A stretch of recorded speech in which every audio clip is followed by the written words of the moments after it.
bagi anak-anak.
Ya baik, terima kasih ya.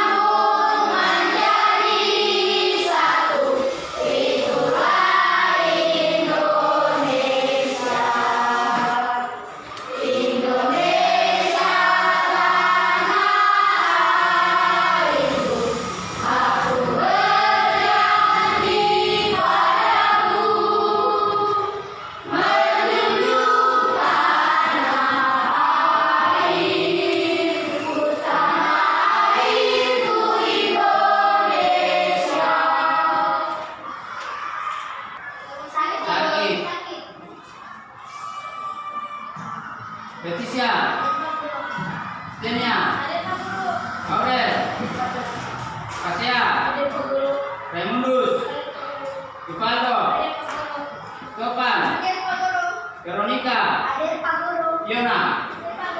Ya baik, dua orang yang sudah masuk ya. Bagus. Jadi magnet ada bentuk magnet ya, sifat-sifat magnet. Ya. Jadi hari ini kita akan masuk pada tema 6, yaitu menuju masyarakat sejahtera. Ya. Tema 6 menuju masyarakat sejahtera dengan subtema 3 masyarakat sejahtera negara kuat. Jadi sejahtera. Masyarakat yang sejahtera.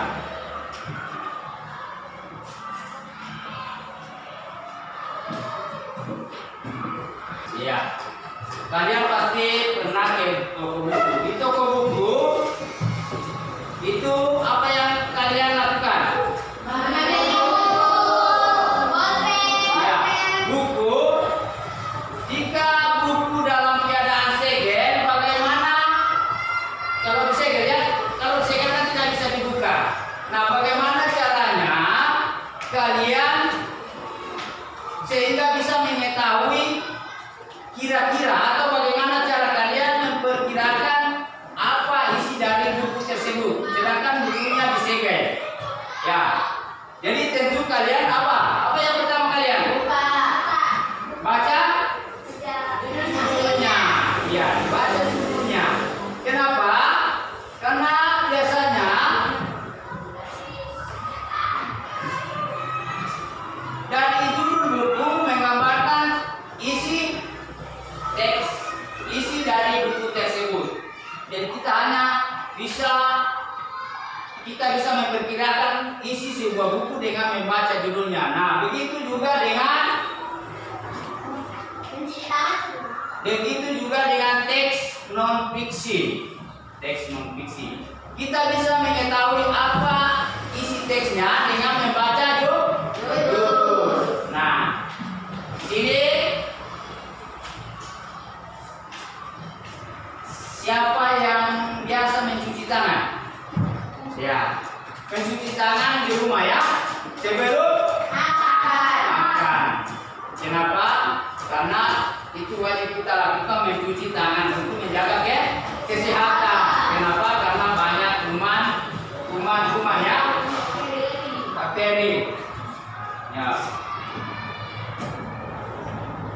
Jadi kita harus sebelum makan kita harus mencuci tangan. Kepada Lia silakan baca paragraf pertama. Mencuci tangan sebelum makan. Cara mencuci tangan yang benar. Pertama, basuhlah tangan kita dengan air untuk melunturkan kotoran atau minyak. Kedua, tuangkan sabun cair di atas tangan. Ketiga, gosokkanlah kedua telapak tanganmu, sela-sela jarimu, dan punggung tanganmu sampai bersih. Keempat, bilaslah dengan air hingga bersih. Terakhir, laplah dengan tisu atau handuk kering. Apabila kita tidak menemukan sabun cuci di tempat kita makan, maka sediakan selalu hand sanitizer. Biasakan perilaku hidup sehat dimanapun kita berada. Ya bagus. Jadi biasakan itu mencuci tangan. Jadi cara mencuci tangan yang benar adalah basuh tangan dulu terlebih dahulu, ya, basuh dengan air. Kenapa? Supaya kotorannya luntur. Kemudian kedua, tuangkan sabun cair di tangan, telapak tangan. Kemudian usap di sela-sela, ya. Jadi cara mencuci di sela-sela tangan, kemudian dulu, gini ya. Kemudian ibu jari gosok begini, ujung jari putar begini ya. Setelah itu kemudian dibilas dengan air bersih. Nah, kemudian dibasuh dilap dengan handuk kering, ya. Kalau tidak ada handuk berarti menggunakan tisu. Nah, kalau misalnya tidak ada sabun bisa menggunakan Hand sanitizer. Iya, bagus ya. Ya.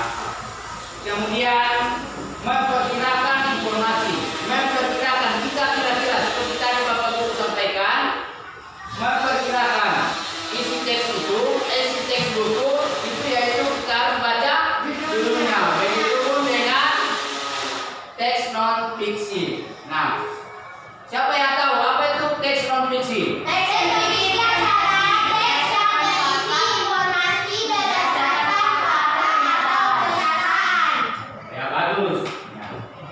Nah, contohnya adalah coba baca Apple. Contoh teks non fiksi.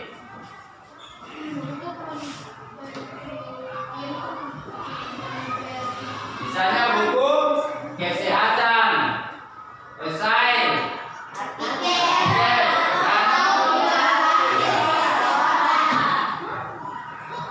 Ayo baca paragraf kedua. Untuk memperkirakan informasi yang terdapat dalam sebuah buku yang kita membaca buku. Judul buku biasanya mencerminkan isi buku tersebut. Lanjut. Sama seperti dengan buku. Sebuah teks non-fiksi, baik dari media cetak atau media elektronik, juga dapat kita perkirakan isi informasinya. Cara yang membaca judul teks tersebut, perhatikan dulu baik.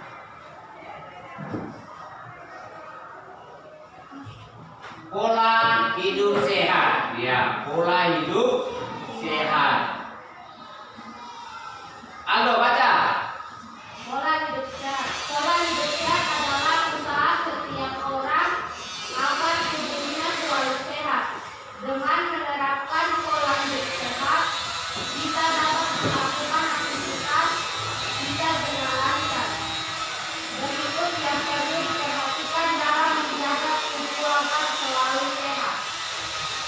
1. Makan makanan bergizi seimbang. 2. Olahraga. 3. Istirahat dan tidur. Ya bagus. Ya terima kasih. Jadi pola hidup sehat. Siapa yang tidak mau sehat? Pasti semua mau sehat. Nah, bagaimana menjaga tubuh kita supaya tetap sehat? Ya, supaya tetap bugar.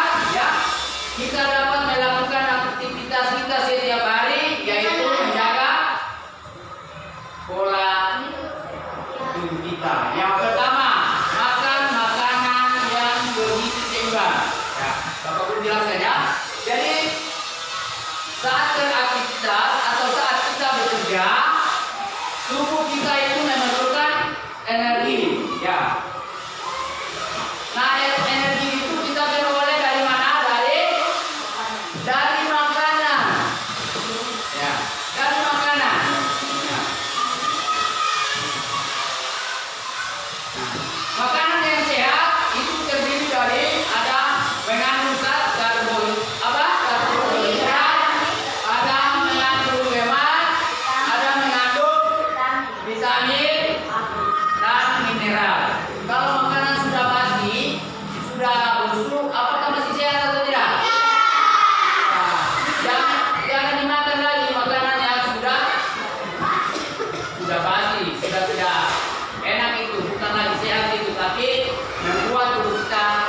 penyakit. Ya. Makanan yang dicermoni lalat itu tidak sehat. Jajan sembarang, ya. Kemudian yang kedua adalah olahraga. Nah, olahraga ini tubuh kita ini memerlukan olahraga juga, ya. Kenapa? Supaya memaksimalkan fungsi dari tubuh kita. Supaya kekebalan tumbuh kuat. Orang yang jarang olahraga itu dia loyo, ya. Beda dengan kalau orang yang biasa lari pagi, lari sore, olahraga itu dia akan kuat. Ya, dia buka, dia ceria, semangat, ya. Beda kalau tidak olahraga, dia loyo sekali, ya. Nah, itu.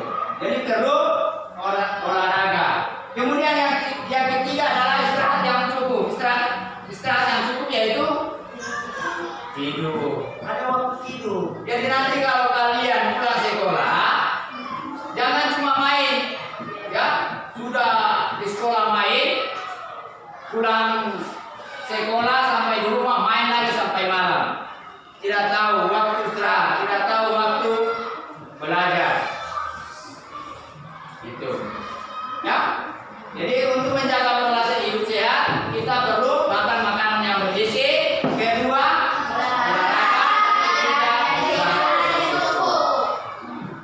oke, itu yang pertama. Kemudian tadi sudah kita memperkirakan isi non teks, ya, yaitu membaca judulnya. Sekarang menyampaikan kemungkinan informasi disampaikan informasi yang didapat dari non teks sebelum membaca teksnya, ya. Menyampaikan informasi yang didapat sebelum membaca teksnya. Bagaimana ya? Oke, kita akan lanjut membaca. Surat, bantu Bapak Guru baca paragraf pertama. Menyampaikan kemungkinan informasi yang didapat dari teks non-fiksi sebelum membaca teks. Menyampaikan informasi dapat dilakukan secara lisan atau tertulis. Lisan artinya diucapkan langsung. Tertulis artinya menulis teks berdasarkan informasi yang dibaca atau didengar. Lanjut. Kemungkinan informasi apa saja yang ada pada judul di atas. Kamu dapat menyampaikannya secara lisan ataupun tulisan. Baca alat contoh cara menyampaikan kemungkinan informasi melalui tulisan berikut. Ya baik, jadi kita menyampaikan informasi itu ada dua, bisa dengan lisan, bisa juga dengan tertulis. Lisan artinya disampaikan secara langsung, ya. Sedangkan tertulis disampaikan bisa dengan menulis teksnya, ya, atau dibaca, didengar kemudian disampaikan, ya. Nah, untuk menyampaikan informasi silakan dibaca mengenai teks non-fiksi tersebut, yaitu mengenali penyakit hepatitis A. Silakan Stenia bantu Bapak Guru baca paragraf pertama. Mengenali penyakit hepatitis. Baca keras. Mengenali penyakit hepatitis A. Hepatitis A adalah penyakit yang disebabkan oleh virus hepatitis A dan sangat mudah menular. Virus tersebut merupakan salah satu dari berbagai jenis hepatitis yang menyerang kemampuan fungsi hati. Kebanyakan penderita sembuh dalam waktu 2 sampai 6 bulan tanpa masalah kesehatan. Paragraf kedua. Baca. Gejala awalnya dapat muncul di melalui denyut pada sisi motor.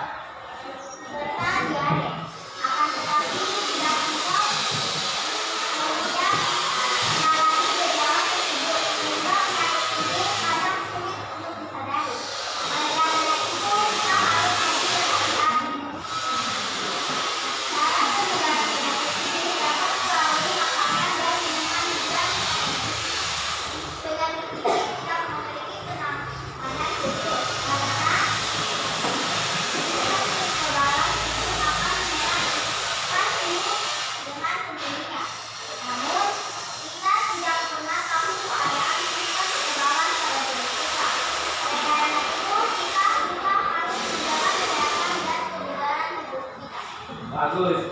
Nah, tadi Bapak Guru sampaikan menyampaikan kemungkinan. Bagaimana cara menyampaikan kemungkinan informasi yang dibaca dari teks. Nah, kalian sudah baca teksnya. Apa yang kalian dapatkan dari teks tersebut? Lihat. Apa yang kalian dapatkan dari teks di sana? Kira-kira apa? Lihat dulu ya. Setelah membaca teks di sana di layar, apa yang kalian bisa sampaikan? Apa yang kalian dapatkan dari informasi tersebut? Seperti apa, jangan mengonsumsi makanan-makanan yang membuat virus ada dalam tubuh kita. Iya, bagus. Siapa lagi yang bisa memberikan informasi? Ya, Aurel. Kita tuh harus menjaga supaya tidak masuk dalam tubuh kita. Itu harus menjaga kesehatan. Bagus. Aldo, apa kira-kira informasinya yang dapat disampaikan setelah membaca teks?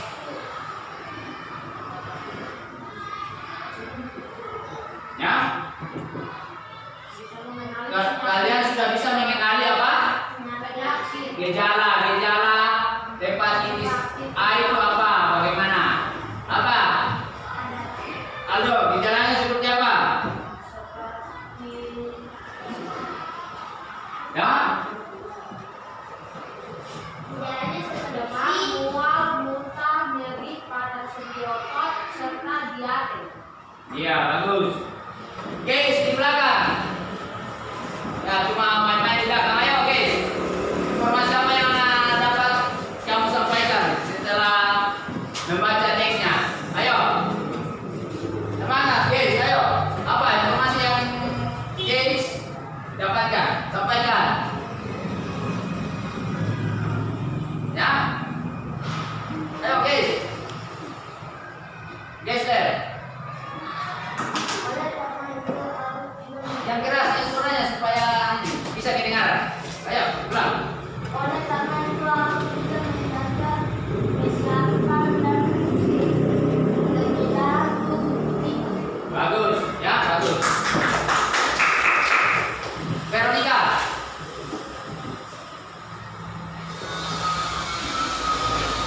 Ayo.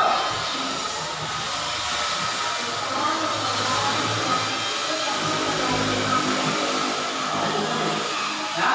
Makanan dan minuman. Ya, bagus ya. Itu. Jadi kalian sudah memperkirakan informasi, ya, memperkirakan bagaimana mengetahui isi teks, ya harus kita baca judulnya. Kemudian menyampaikan, ya, menyampaikan informasi dengan informasi. Nah, kita berikut. Sekarang kalian menggali, ya, informasi setelah membaca teks non fiksi. Menggali, tahu menggali? Ya, apa lo menggali?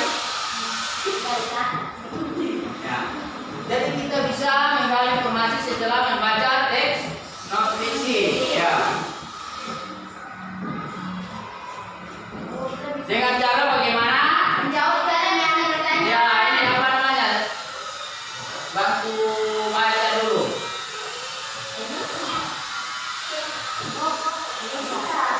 Anissa. C. Menggali informasi setelah membaca teks non-fiksi. Informasi juga dapat digali dengan cara menjawab pertanyaan-pertanyaan yang diberikan.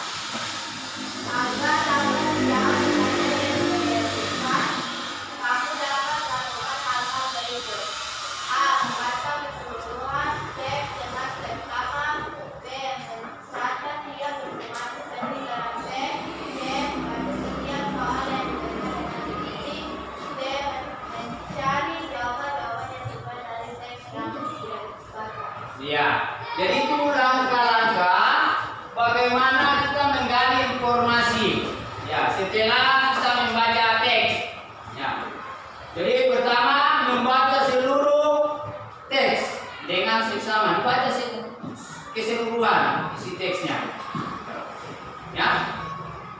Kemudian mencatat tiap informasi penting dalam teks atau kata kuncinya. Apa kata kunci dari teks tersebut? Ya. Tuh. Kemudian membaca setiap soal yang diberikan dengan teliti. Ya. Dan mencari jawaban yang sesuai dari teks yang sudah dibaca. Ya. Nah, nanti ada Bapak Guru akan kasih teks dan kalian baca, kemudian bagaimana cara kalian menggali informasi dari teks tersebut, ya, dengan menjawab pertanyaan-pertanyaannya. Tuh. Baik. Ini teksnya. Bersihnya kota pahlawan. Siapa tahu kota pahlawan di Surabaya? Surabaya. Bandung. Surabaya ya. Kalau Bandung apa namanya? Bandung Lautan. Oke, baik. Mulai kita bergiliran baca, mulai dari Tasya. Karena ini teksnya panjang ya. Pengamanan sebuah kota dipengaruhi oleh keputusan yang ada di sana. Kebersihan kota merupakan salah satu hal yang sangat penting dan merupakan tanggung jawab bersama. Mulai dari pemerintah pusat, pemerintah daerah, sampai seluruh masyarakat. Semua itu merupakan hasil kerja bersama. Kedisiplinan memiliki peranan penting untuk membantu mewujudkan sebuah kota menjadi kota yang terbaik. Namun, masih banyak kebiasaan kurang baik yang selama ini dilakukan oleh warga kota. Kebiasaan kurang baik tersebut salah satunya yaitu kedisiplinan untuk membuang sampah pada tempatnya. Salah satu kota yang berhasil menunjukkannya adalah kota Surabaya, Jawa Timur. Kota yang sering disebut sebagai kota pahlawan ini telah menarik penghargaan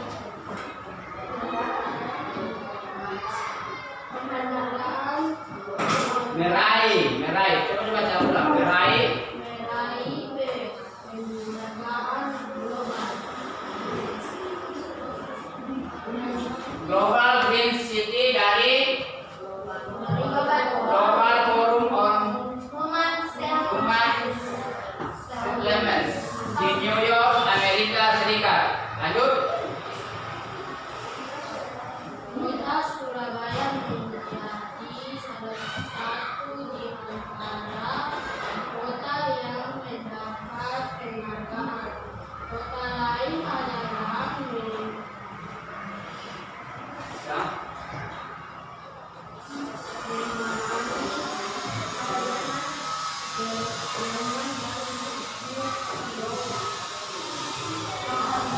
Kota Surabaya menjadi salah satu di antara 3 kota yang mendapat penghargaan. Kota lainnya adalah Medan di Jerman, kemudian Wuji di Tiongkok. Ya. Paragraf berikut, sobat. Kota Surabaya didukung oleh seluruh Keikutsertaan hubungan.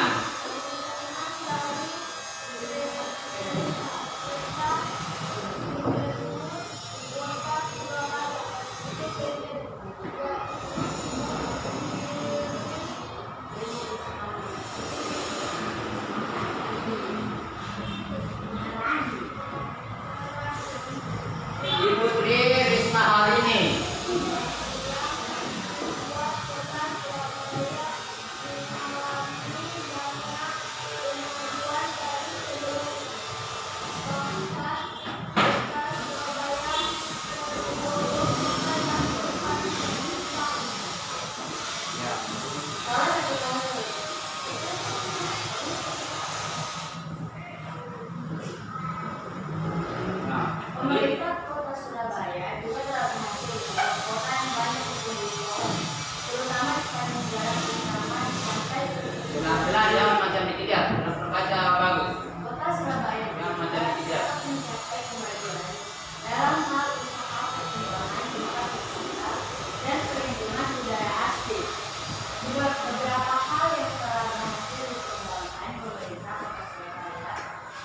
museum galeri,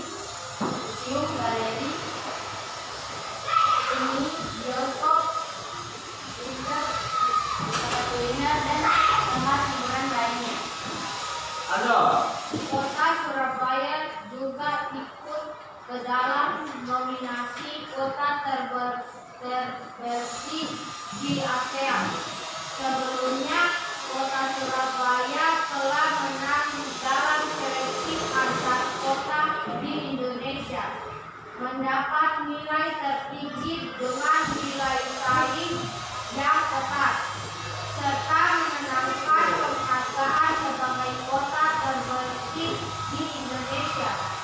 Saat itu, kota Surabaya bersaing dengan 6 kota lainnya, yaitu Semarang, Malang, Solo, Bandung, Buleleng, dan Banyuwangi. Ya, bagus. Jadi itu adalah teks ya. Bagaimana kalian nanti menggali ya, menyampaikan informasinya. Jadi setelah kalian membaca, kira-kira ada yang tahu apa topik yang kalian baca tadi? Apa topiknya atau judulnya? Siapa yang masih ingat tadi judulnya apa? Ya? Apa? Kota pahlawan. Ada kata di depannya lagi. Hah? Apa? Jadi topiknya adalah versinya kota pahlawanku. Nah, kenapa baru ini? Ada kata bersihnya kota pahlawanku. Nah, bicara bersih. Nah, bicara kata bersih. Jadi setiap warga kita wajib menjaga kebersihan. Oke. Ya, seperti di sekolah kita. Setiap warga sekolah ya wajib menjaga kebersihan. Kalau kita bersih, berarti kita sendiri yang menikmati hasilnya. Kebersihan itu. Ya, kayak tadi pagi. Kita sudah mau upacara, sampah di halaman masih berserakan. Nah, nanti Bapak Guru datang, suruh kalian suruh kalian mengangkat sampah tersebut. Bagaimana kita mau upacara, sedangkan lapangan upacara kotor? Apakah bisa kita semangat melaksanakan upacara? Kan tentunya tidak ya. Jadi kita sendiri yang menikmati hasil dari kebersihan itu, ya. Bersih, maka sehat.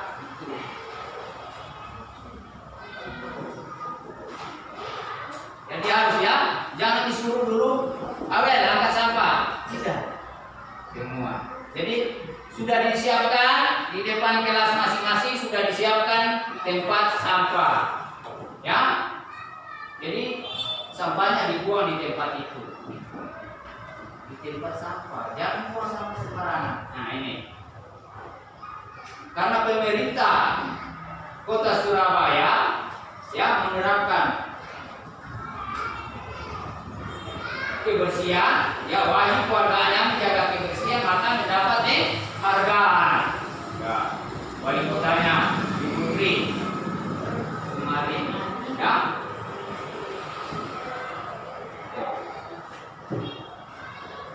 Dan begitu ya, kita wajib menjaga kebersihan dimanapun kita berada, di sekolah, di rumah, di masyarakat. Wajib. Ada kebersihan lingkungan, ada kebersihan diri, ya.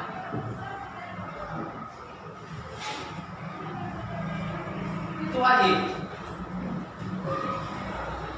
Jadi kebersihan itu, rambut juga disisir rapi, yang laki-laki itu yang rambutnya panjang dipotong pendek rapi, yang perempuan disisir, ya, disisir rapi supaya kelihatan cantik, kelihatan ganteng, ya seperti yang di sana rambutnya sudah panjang, ya.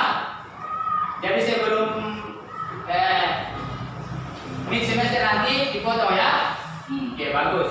Oke, kita lanjut. Gitu. Sekarang kita membandingkan informasi.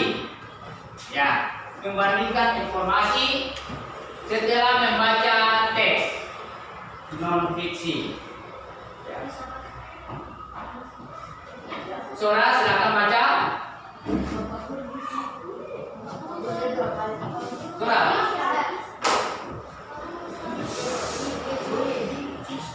Membandingkan kemiskinan informasi setelah membaca teks non-fiksi. Membandingkan merupakan kegiatan yang dilakukan untuk mengetahui persamaan dan perbedaan dari dua benda atau informasi. Kali ini kamu akan membandingkan kemungkinan informasi yang kamu baca dengan informasi sebenarnya setelah kamu membaca keseluruhan teks.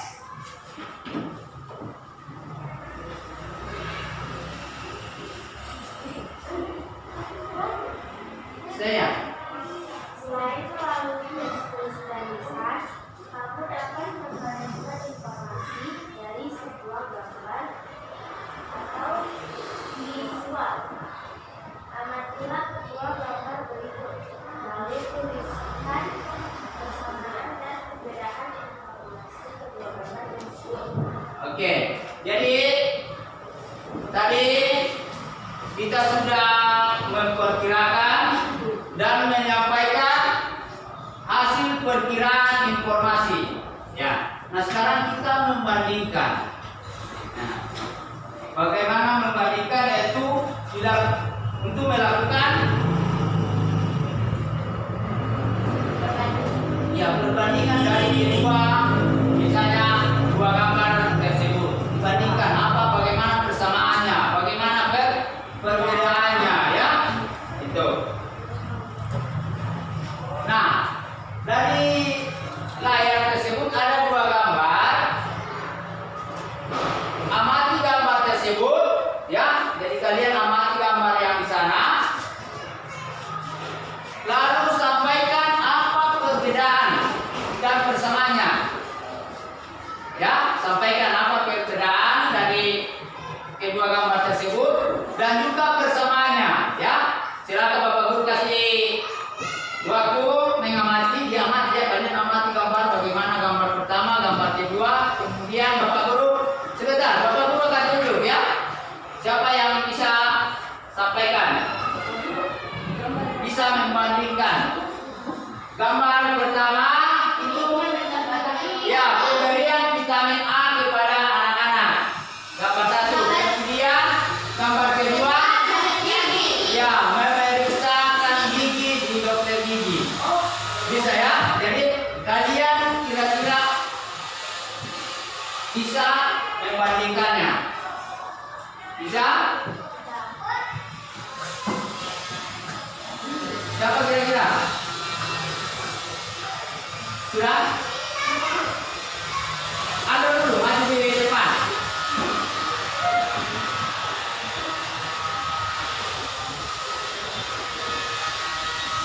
Nah, oke.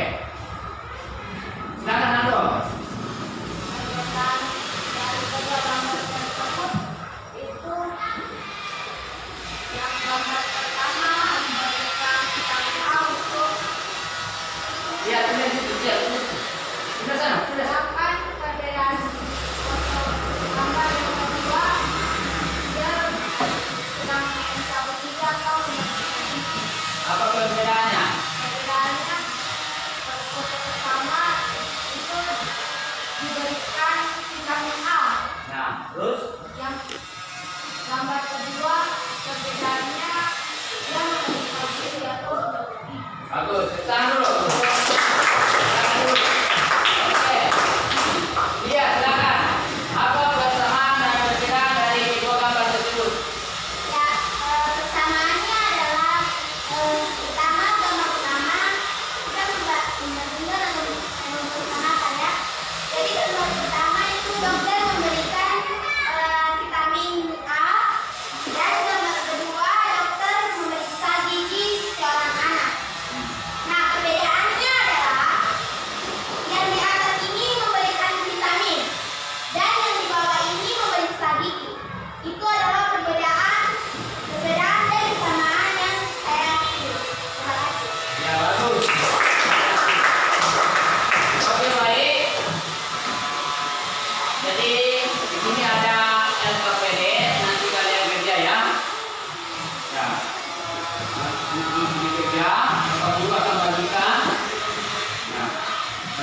satu-satu ya.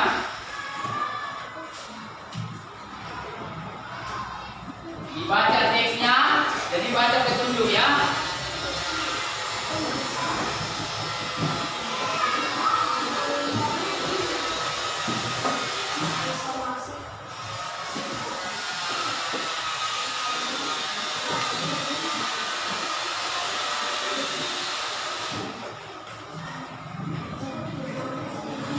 Ya, jadi lihat ke sini. Di situ ada nama siswa, kalian tulis nama kalian, kelas, dan nomor absen. Nah, baca teks berikut dengan seksama. Kalian baca teksnya, kemudian di belakang. Halo, coba lihat di sini. Di belakang, kalian menjawab ya.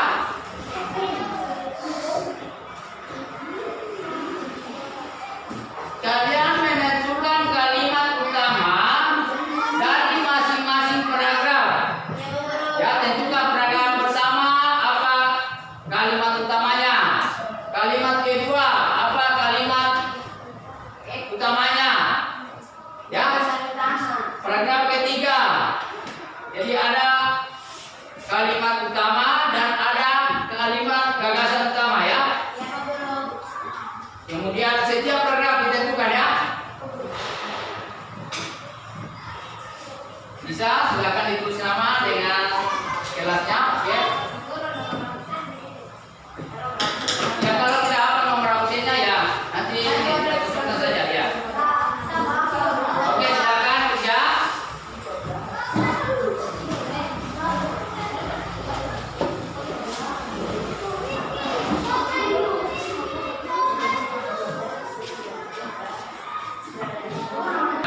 Untuk 2 sampai 3 kalimat.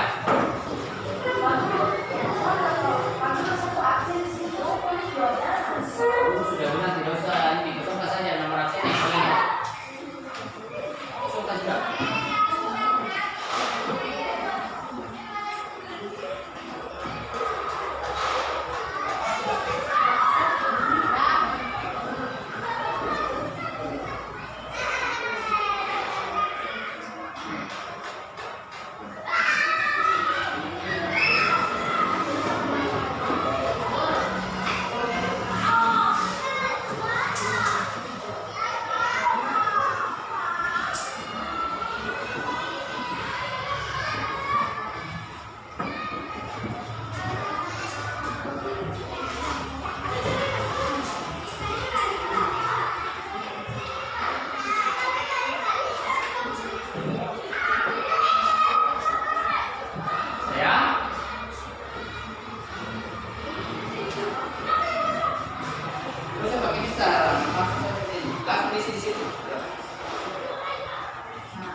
Silakan dikerja.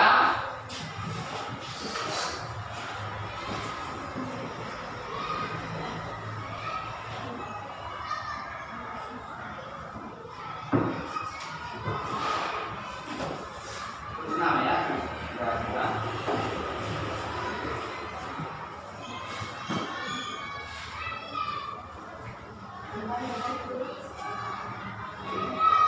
Jangan terlalu tunduk ya. Tunduk jangan terlalu tunduk ke bukunya. Itu jarak mata dengan buku itu kurang lebih 30 cm ya. Nanti kamu kebiasaan buku kalau ini. Duduk tegak, jangan duduk.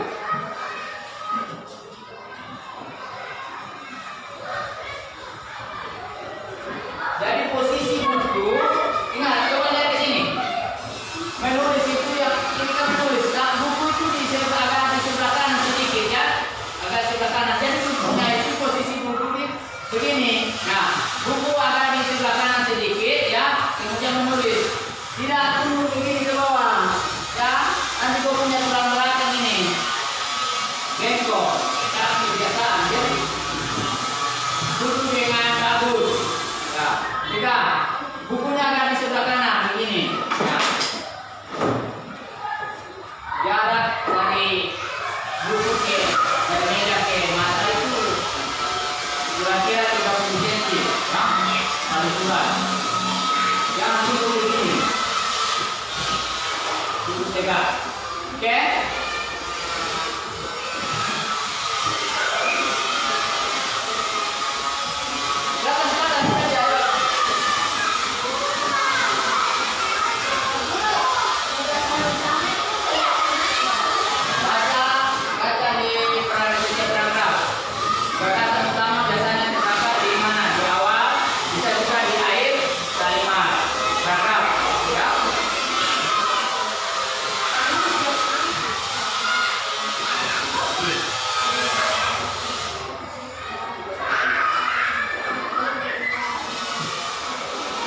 Sudah? Ada selesai?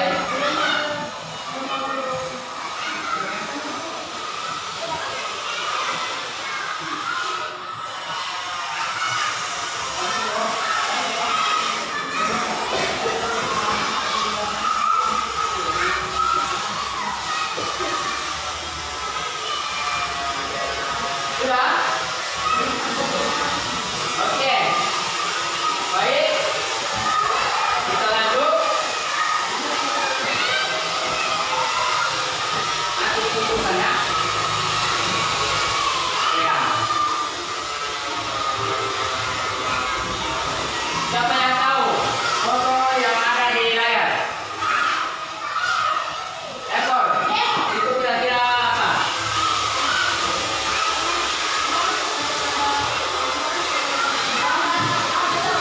Kalau apa sih? Demonstrasi ya. Apa yang dia menyampaikan pendapat di muka umum. Itu merupakan apa? Contoh apa? Contoh hak. Iya, contoh hak warga negara. Baik. Di kelas ya.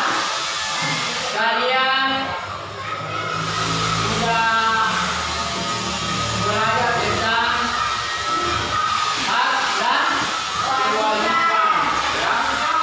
Apa itu hak dan apa itu kewajiban. Nah, untuk mengetahuinya kita baca teks berikut. Audio baca. Ini setiap ya. Paragraf kedua. Baca keras. Setiap warga negara memiliki hak untuk menyampaikan pendapat di muka umum. Demonstrasi yang sering terjadi adalah salah satu cara masyarakat untuk menyampaikan pendapatnya. Demonstrasi yang dilakukan harus sesuai dengan aturan yang sudah ditetapkan. Antara lain, harus mendapatkan izin dari kepolisian dan dilaksanakan dengan tertib. Penyampaian pendapat adalah hak, sedangkan menjaga ketertiban lalu lintas adalah kewajiban.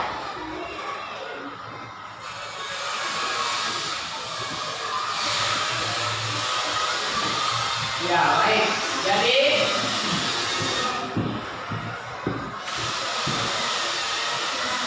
seperti yang tadi disampaikan oleh temannya bahwa demonstrasi adalah merupakan contoh ya.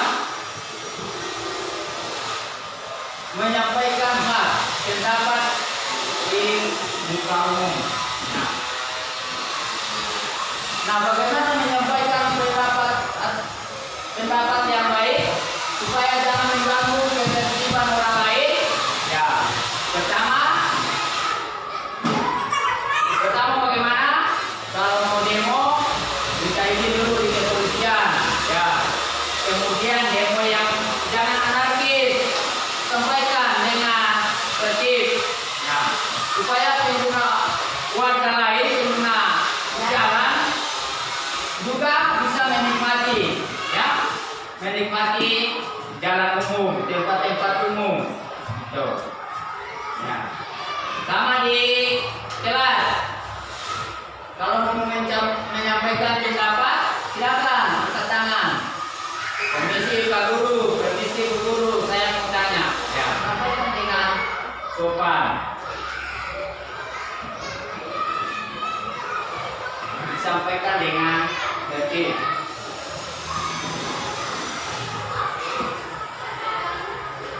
Nah, hak pelaksanaan hak sebagai warga negara.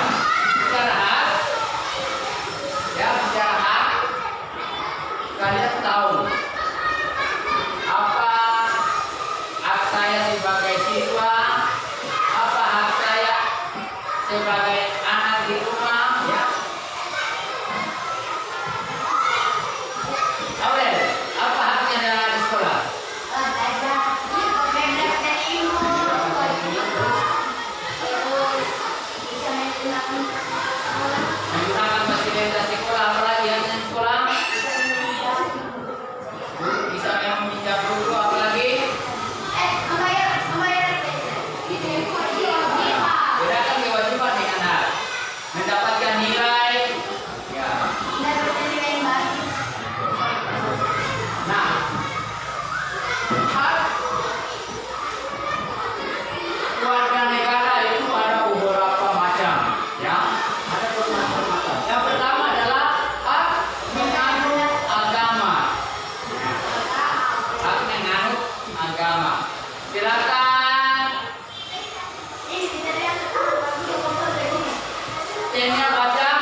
menganut agama itu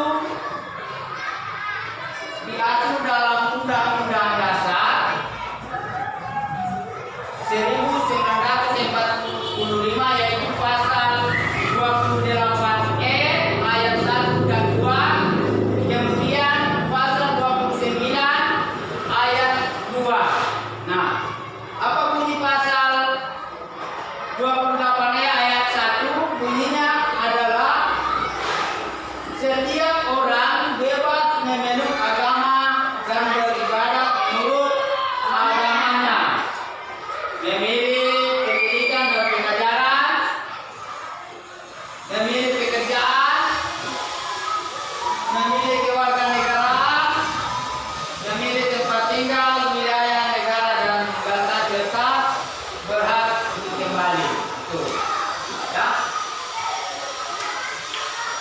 Jadi hak menganut agama. Kita tidak bisa memaksakan setiap warga negara untuk memeluk agama.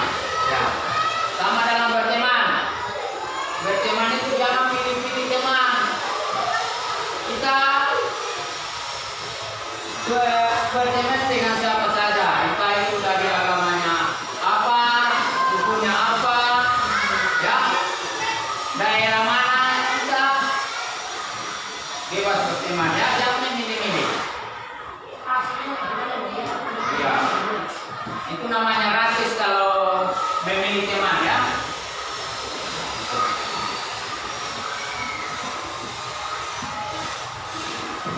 Jadi kedua pasal ini menjamin, ya, kebebasan atau hak untuk menganut agama. Kemudian yang kedua adalah hak warga negara untuk mendapatkan pendidikan. Veronica, kita baca.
Ya, jadi hak mendapat pendidikan.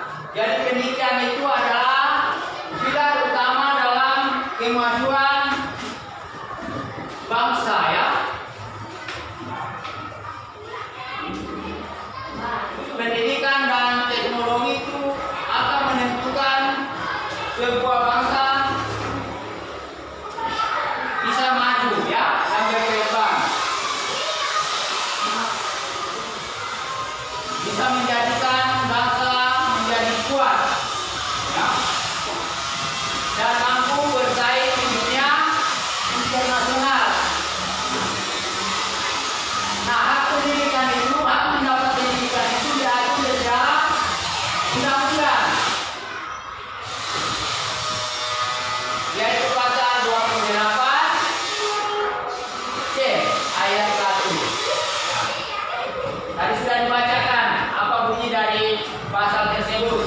Kemudian yang kedua adalah Undang-Undang Dasar 1945 pasal 31 ayat 1.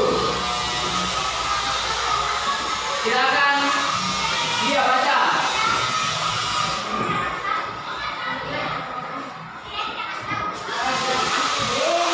Yes. Undang-Undang Dasar 1945 Pasal 31 ayat 1. Setiap warga negara berhak mendapat pendidikan.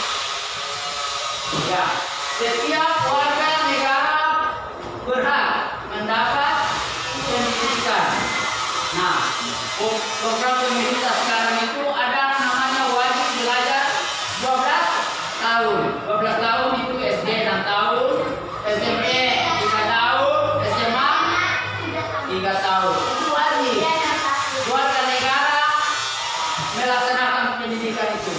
Pendidikan dari SMP, SMA yang disebut wajib belajar 12 tahun. Nah, itu pemerintah menjamin setiap warganya untuk mendapatkan pendidikan. Jadi jangan sampai tidak ada yang sekolah lagi, tidak ada lagi yang buta huruf, ya, tidak ada lagi yang malas-malas datang ke sekolah. Kalian, ya, harus rajin. Ya, kenapa?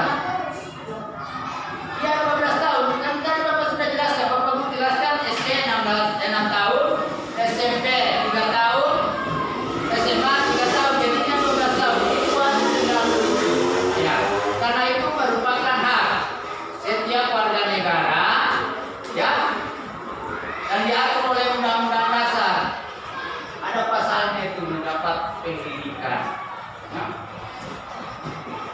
Nah, sama dengan saudara-saudara kita di pedalaman, banyak yang tidak sekolah. Kenapa? Karena itu jaraknya, jarak sekolah dengan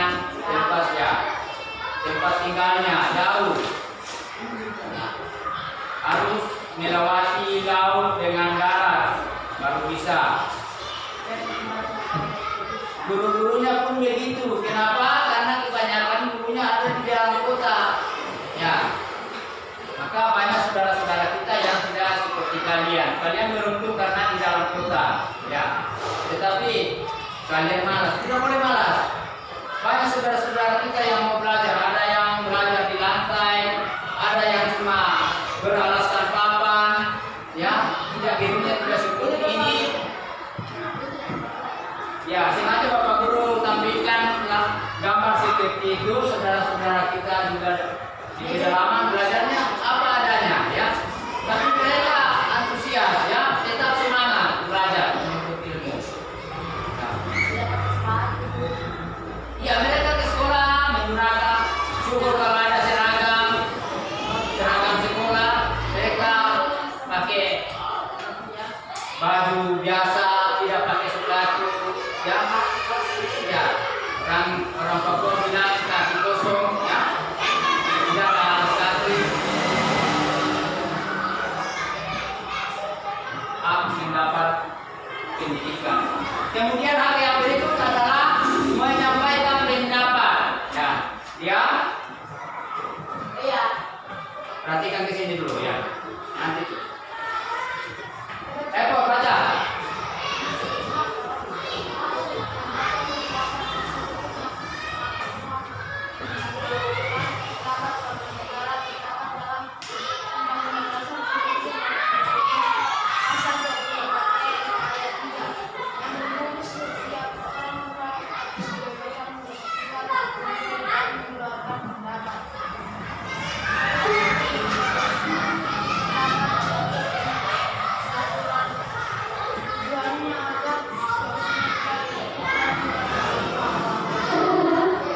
Ya, bagus. Jadi menyampaikan pendapat itu merupakan hak warga negara. Haknya kita sebagai warga negara. Kalian, Bapak Guru dan setiap warga negara.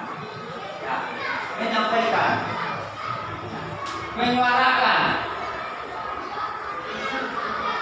pendapat, ya, apa itu kepada pemerintah. Kalian menyampaikan pendapat kepada guru, kepala sekolah, ya. Nah, itu diatur dalam undang-undang, yaitu pasal 28E ayat 3. Setiap orang berhak atas kebebasan berserikat, berkumpul dan menyebarkan pendapat. Sama, tadi Bapak Guru sudah jelaskan. Angkat tangan. Komisi izin Pak Guru tanya. Itu. Ya, bagaimana?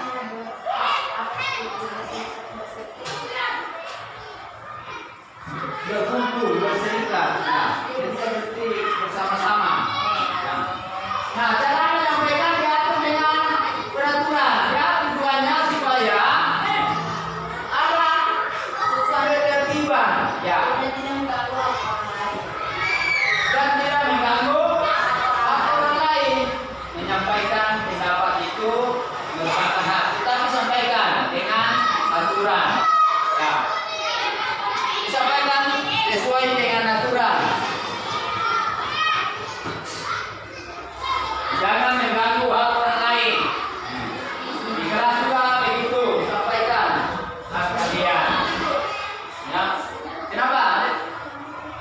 Hmm? Ada yang mau ditanya? Ya? Oh, kenapa? Loyo? Ya, kenapa tidak semangat? Jadi itu bukan di kenapa? Silakan.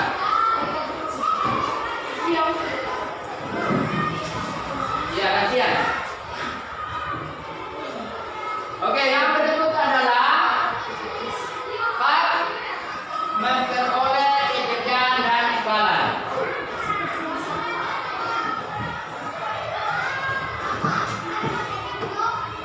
Irfan, baca.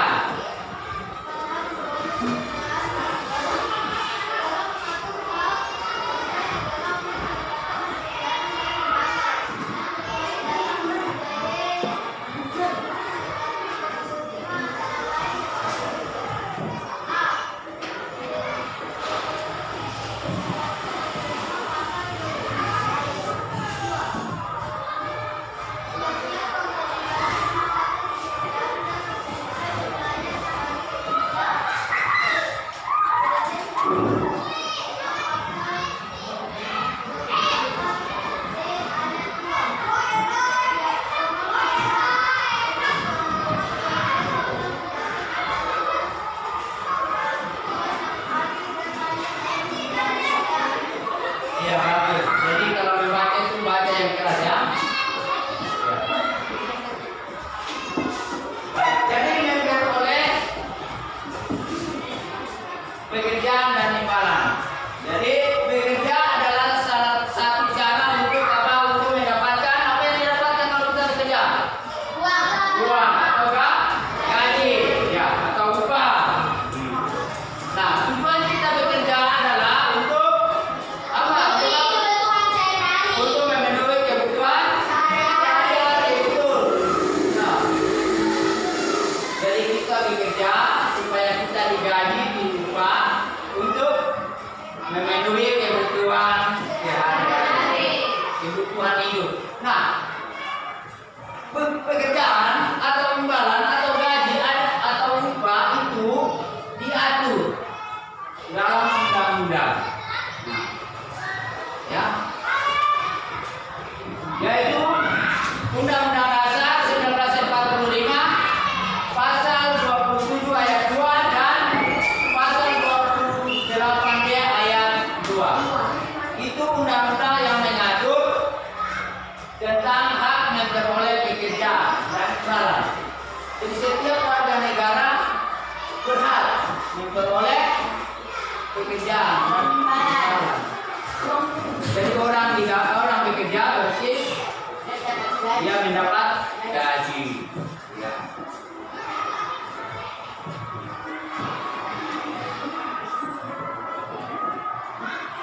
Supaya bisa beli apa yang dibutuhkan, makanan, pakaian, ya. Gitu.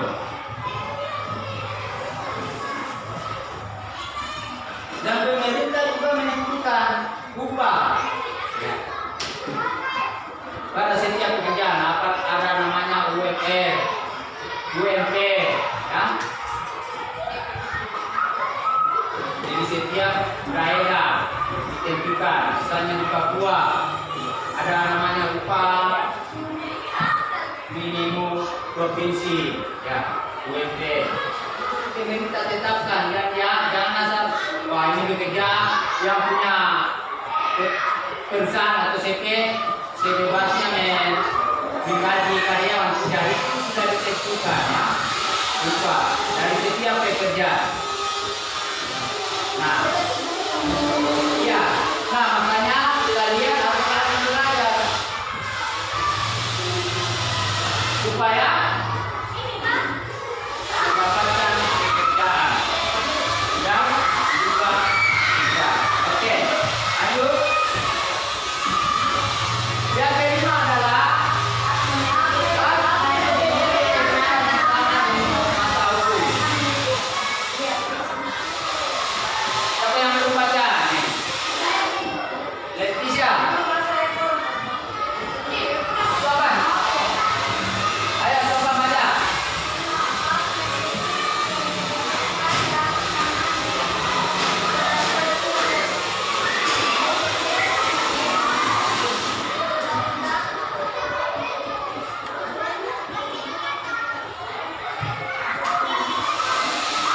Ya baik. Undang-Undang 1945 pasal 28D ayat 1 berbunyi, setiap orang berhak atas kemajuan, jaminan kehidupan dan kepastian hukum yang adil serta perlakuan yang sama di hadapan hukum. Ya. Saya baca paragraf kedua.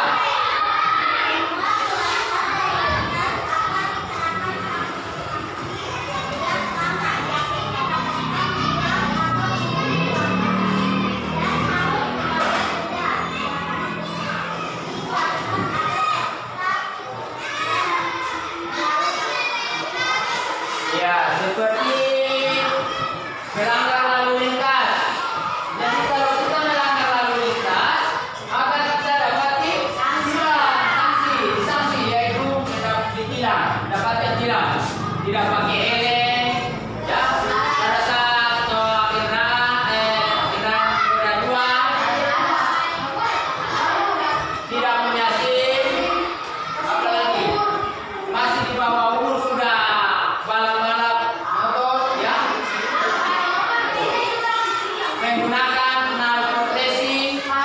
Nah, itu adalah pelanggaran lalu lintas. Nah, kalian kalau melanggar maka akan ditindak sesuai dengan hukum yang berlaku. Ditilang, kasih bukti tilang atau bukti pelanggaran. Nah, si Aldo naik motor masih bawa umur, ditilang. Tuh. Sepor belum punya SIM, dia sudah berani bawa motor. Ya.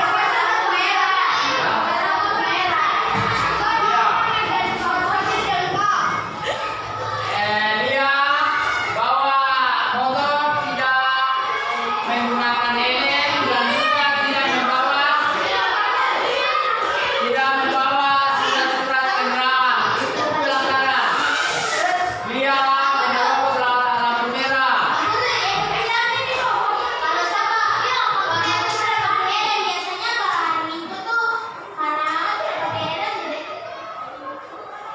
Itu jadi setiap warga negara yang melanggar pasti mendapat sanksi.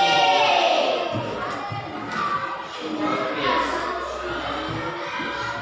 Kemudian pelaksanaan kewajiban dari hak sekarang kewajiban. Kewajiban warga negara itu banyak, ya, sama dengan hak.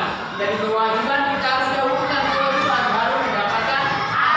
Waktu kita belajar dulu baru mendapatkan nilai. Wajib bekerja dulu baru dapat gaji, dapat upah. Ya. Itu. Oke, silakan Tasya. Baca. Kewajiban.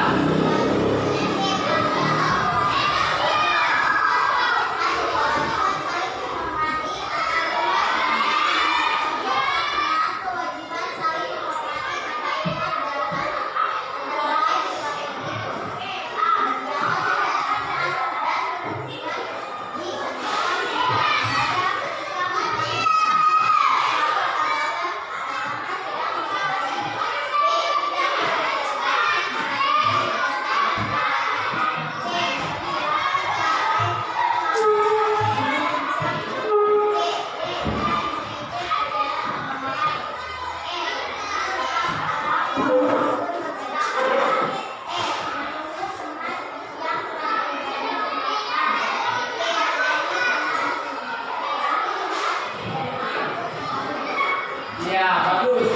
Jadi kewajiban sebagai warga masyarakat yang pertama adalah kewajiban saling menghormati antar umat beragama. Walaupun kita berbeda agama, kita wajib menghormati sesama. Ya. Wajib menghormati dan menghargai. Ya.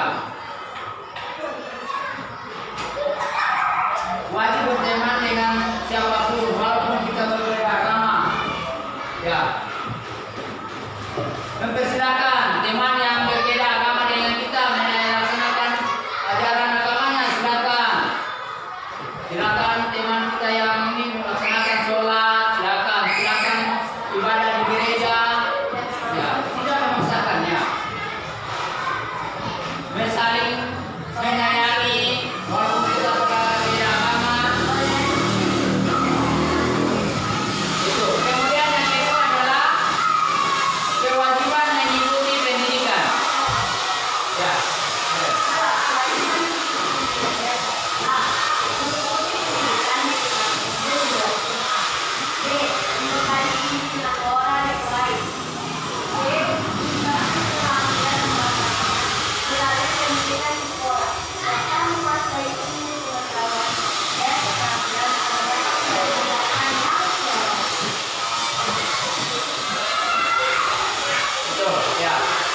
Kemudian mengembangkan keterampilan yang kalian miliki. Ya. Dan menguasai ilmu pengetahuan dan keterampilan. Kemudian kewajiban yang ketiga adalah apa?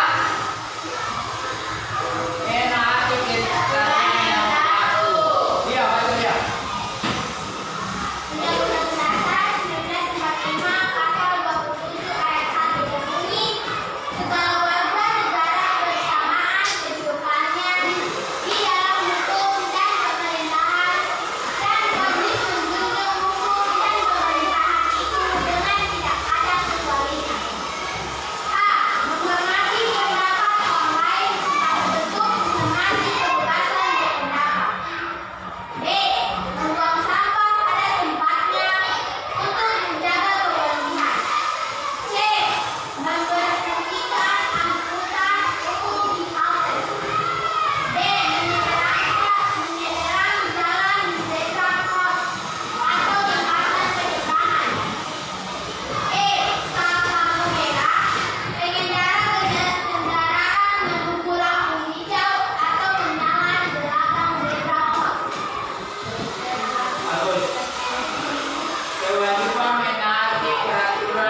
di jalan banyak luput, bersihkan.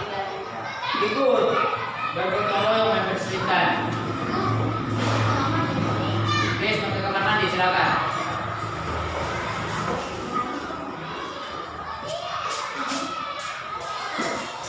Ya, supaya kita menikmati hidup yang sejahtera, lahir dan batin. Batin karena apa? Karena lingkungan, ya. Kita bersih. Apalagi?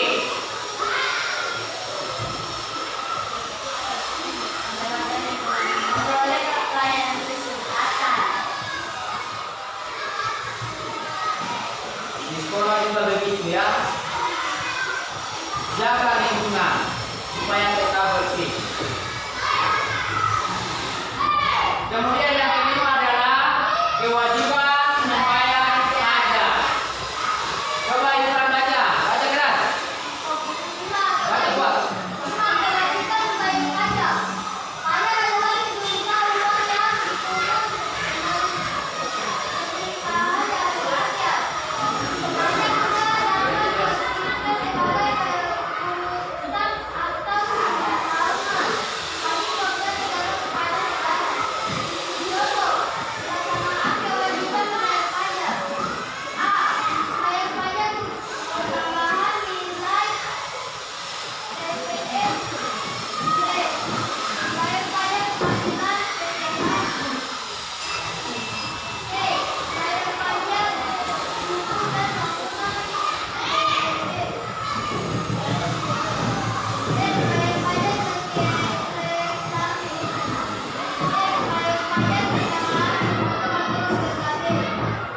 Oke, baik. Ya.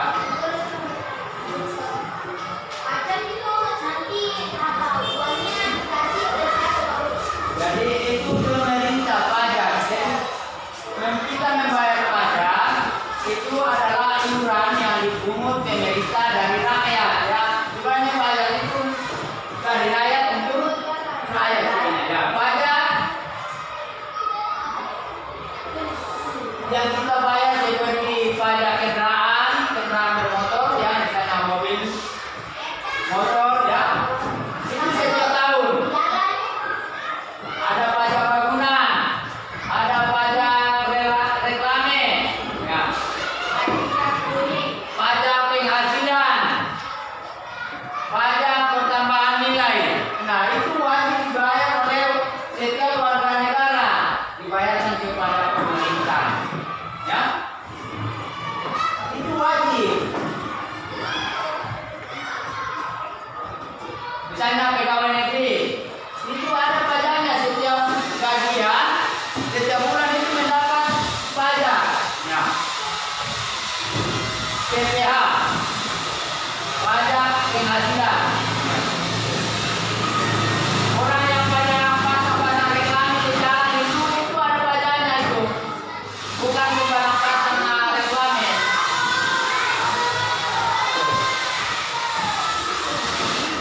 Motor, mobil itu semua ada pajaknya, setiap tahun ada bayar pajak. Jadi kalau tidak bayar pajak, melanggar dapat tilang. Bumi, bangunan, ya, tanah, tempat tinggal itu ada pajaknya, setiap tahun itu ada PBB namanya, pajak bumi dan bangunan. Punya kebun itu pajak itu dibayar pajaknya itu.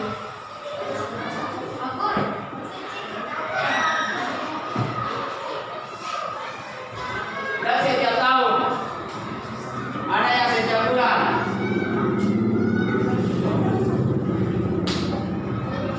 Kemudian yang keenam, kewajiban yang adalah kewajiban bela negara. Apa yang baca yang lain? Bela negara adalah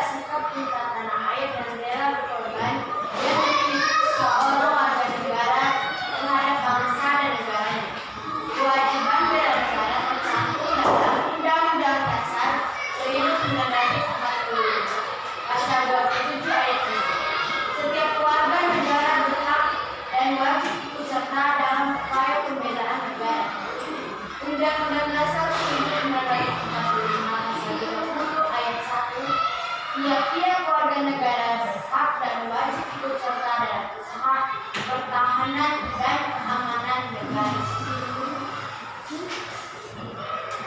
Ya bagus. Ya, begitu kalau membaca ya suara keras, dua jelas. Ya, coba perhatikan ke sini. Bisa cerita dong. Ya. Bela negara.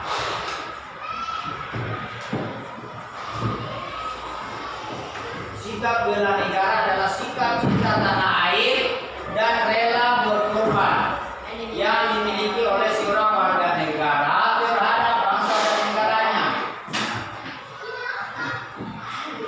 Dan itu bela negara diatur dalam Undang-Undang Dasar 1945 pasal 27 ayat 3 dan pasal 30 ayat 1. Ya. Jadi setiap warga negara berhak dan wajib ikut serta dalam upaya membela negara. Nah, jangan kita biasa produk dari negara kita diklaim oleh negara lain. Nah, itu contohnya. Mempertahankan kemerdekaan.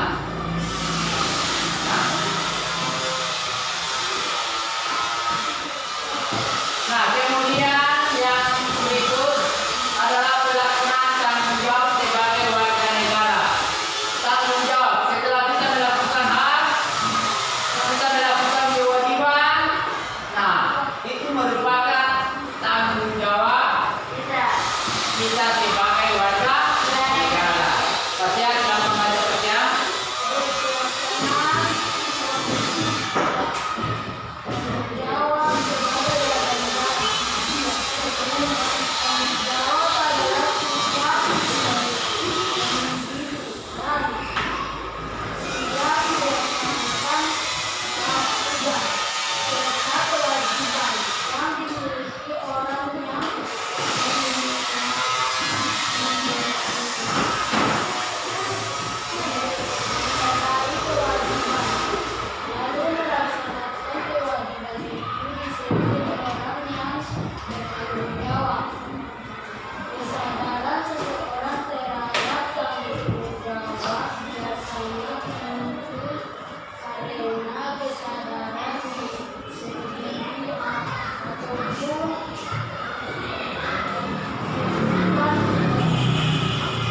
Ya bagus. Ya. Tanggung jawab. Setelah kita melaksanakan tugas atau kewajiban kita, ya.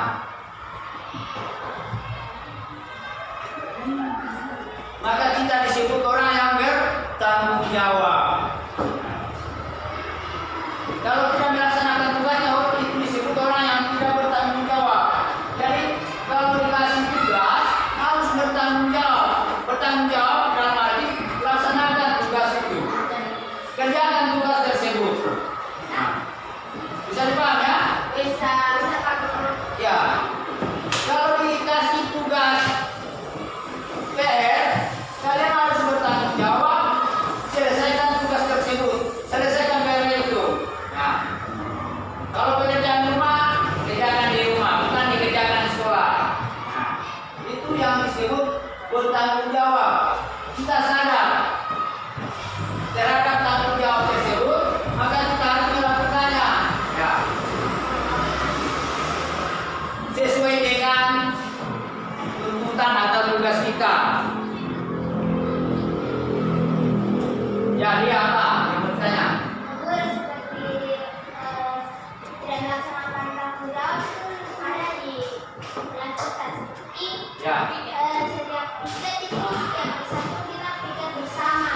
Nah, pikir bersama itu ada yang tidak mau pikir bersama seperti teman-teman kita laki-laki atau Ya. mereka tidak mau. Terus dan juga mereka perempuan ya apa yang mereka mereka tidak menyapu dan membersihkan kelas. Ya, bagus. Jadi itu tadi orang yang bertanggung jawab, maka mereka melakukan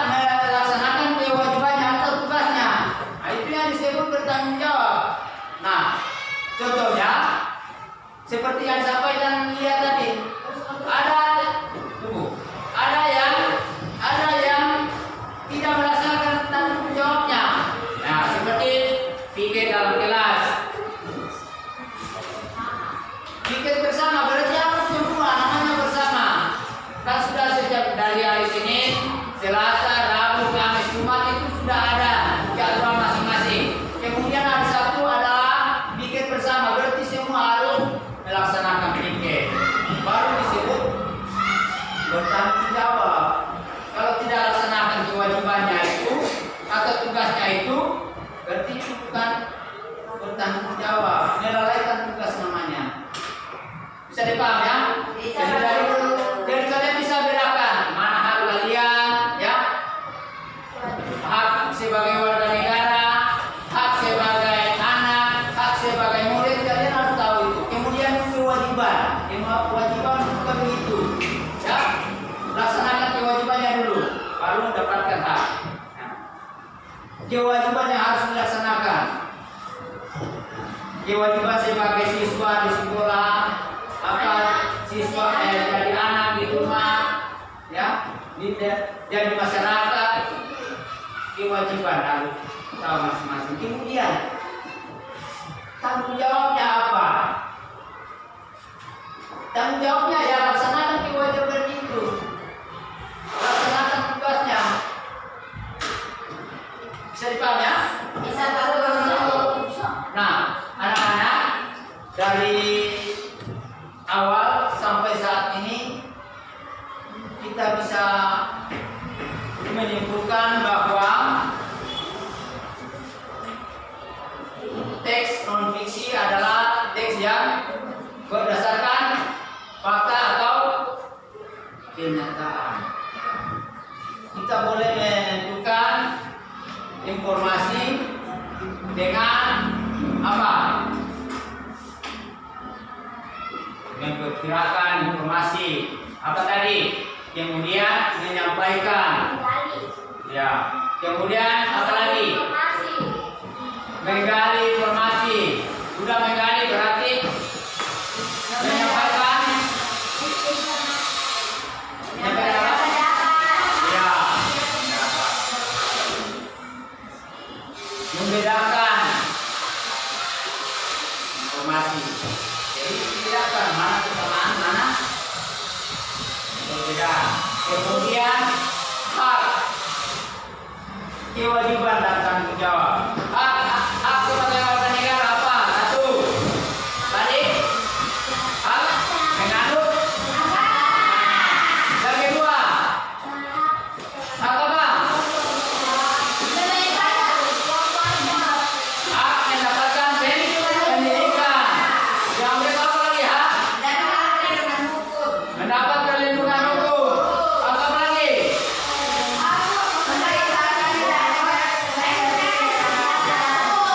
Ya, ya. Apa lagi? Hak mengeluarkan pendapat atau menyampaikan pendapat. Ya, itu merupakan contoh-contoh hak warga negara. Nah, kalau kewajiban warga negara apa? Apa kewajiban?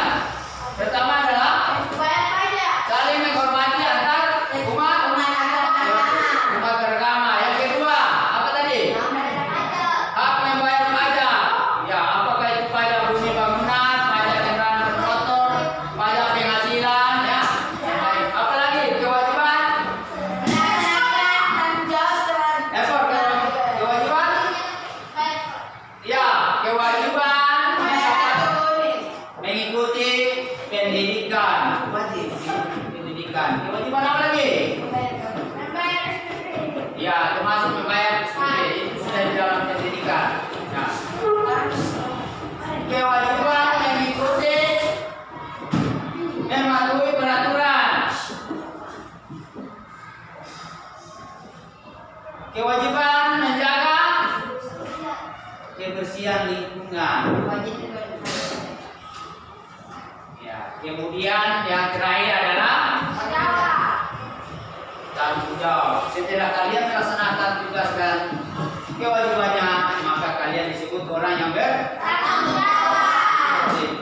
Nah, bagus. Nah, setelah kita menyimpulkan materi tadi, ada tugas LKPD 2 ya, yang harus kalian kerja. Ya nanti setelah ini selesai, ya.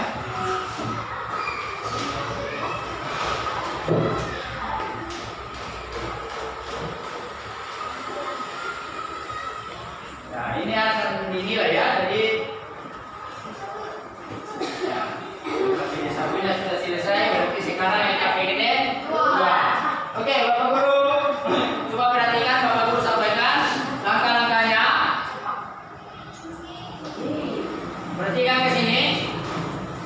Nanti dulu baru ini. Jadi di situ ada nama siswa, kelas, dan nomor absen. Tulis saja nama dan kelas. Nomor absennya yang lupa tidak usah ditulis dulu. Kalau lupa, kalau sudah ingat nomor absennya silakan ditulis. Oke.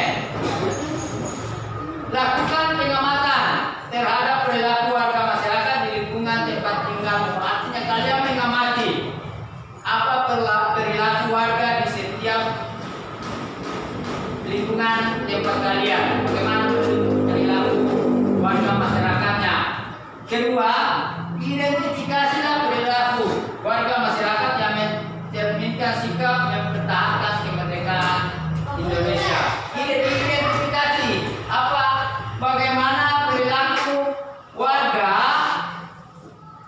yang mencerminkan sikap mempertahankan kemerdekaan Indonesia. Bagaimana sikap warga mempertahankan kemerdekaan? Ya. Sebentar. Kemudian yang ketiga, tulis hasil pengamatanmu dan presentasikan di depan. Jadi tulis amati. Misalnya di kompleksnya Alia, bagaimana keadaan warga di situ? Misalnya kalau ada acara, apakah warga bergotong royong atau tidak? Kalau ada acara-acara ini, apakah masing-masing kerja, tetangga tidak datang membantu? Begitu diamati ya. Nah, kegiatan-kegiatan seperti itu bisa dipahami ya? Amati kegiatannya. Kalau bisa macam kalau ada anak yang sakit, apakah di kompleks itu pergi menjenguk atau bagaimana? Nah, disilakan kalian amati. Contoh lagi, misalnya dalam membersihkan lingkungannya, apakah semua warga ikut membersihkan? Apakah cuma Pak RT atau Pak RW?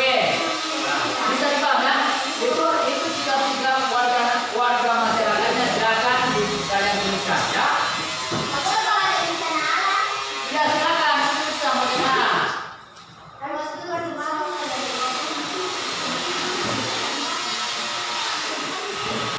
Saya lakukan pengamatan terhadap perilaku warga masyarakat di lingkungan tempat tinggalnya. Seperti saya diundang warga masyarakat untuk mengikuti ibadah bersama mereka.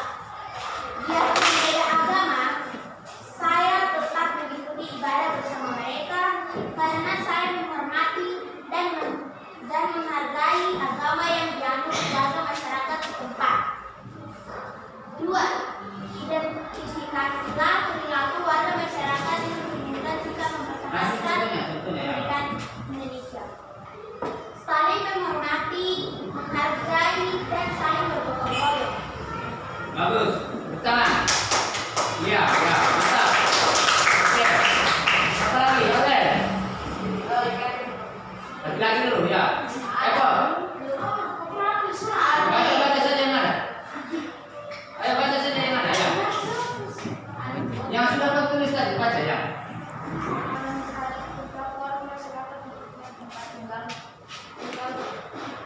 Saling membantu, menjalankan keamanan jalanan, Ya bagus, terima kasih juga ya. Oke.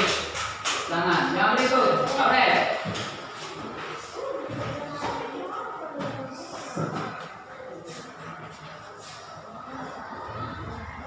Di tempat tinggal saya atau di kompleks saya, tetangga-tetangga saya tidak ingin tempat mereka kotor. Mereka selalu bergotong royong, tetapi mereka selalu membuang sampah di got. Walaupun mereka rajin, tetapi mereka sekali membuang sampah di got. Saya juga suka buang sampah di got. Ya, menyebutkan menyampaikan kesalahan sendiri ya, bagus. Ya. Saya suka membuang sampah sembarangan atau suka membuang sampah masuk di got. Tetangga saya suka bergotong royong. Tetangga saya sangatlah baik. Dia suka memberikan kue kepada saya. Ya, bagus. Kita belum punya kesadaran. Padahal struktur sampah itu setiap satu minggu itu jalan-jalan untuk membuang sampah. Ya. Jadi itu perilaku warga yang tidak baik, membuang sampah sembarangan ya, masih belum punya kesadaran untuk menjaga lingkungan menjadi bersih. Yang seperti tadi, pola hidup sehat. Kalau sampah berserakan, mana kita mau ini sehat? Kuman bakteri banyak, lalat-lalat banyak ada di mana-mana. Ya, baik anak-anak. Setelah kalian memaparkan hasil pengamatan kalian, maka pertemuan kita pada hari ini sampai di sini. Bapak Guru bertanya sekali lagi, bagaimana pendapat kalian tentang materi tadi? Lihat. Materi tadi membuat kita sadar bahwa kita harus membuang sampah pada tempatnya, saling menghormati, menghargai, melaksanakan kewajiban, hak, dan tanggung jawab. Bagus, ya, bagus. Oke, kemudian Aurel. Itu membuat saya sadar bahwa pokoknya menjaga kebersihan itu lebih bagus daripada membuang sampah. Ya, itu wajib menjaga kebersihan ya. Kita wajib melaksanakan karena itu kewajiban kita. Ya. Kemudian hak kita adalah memperoleh ya, menikmati lingkungan yang bersih. Memperoleh fasilitas yang baik. Misalnya di sekolah ya. Kita sendiri yang menikmatinya. Ada lagi? Nah, kira-kira dari materi tadi ada yang belum dipahami tentang teks non fiksi, hak dan kewajiban, ada kira-kira yang belum dipahami? Teks yang berdasarkan fakta dan atau kenyataan. Benar-benar terjadi. Ada lagi? Nah, jadi sudah dipahami ya? Oke, baik. Jadi hari ini cukup sekian. Sebelum kita menutup pelajaran, kita menyanyi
dan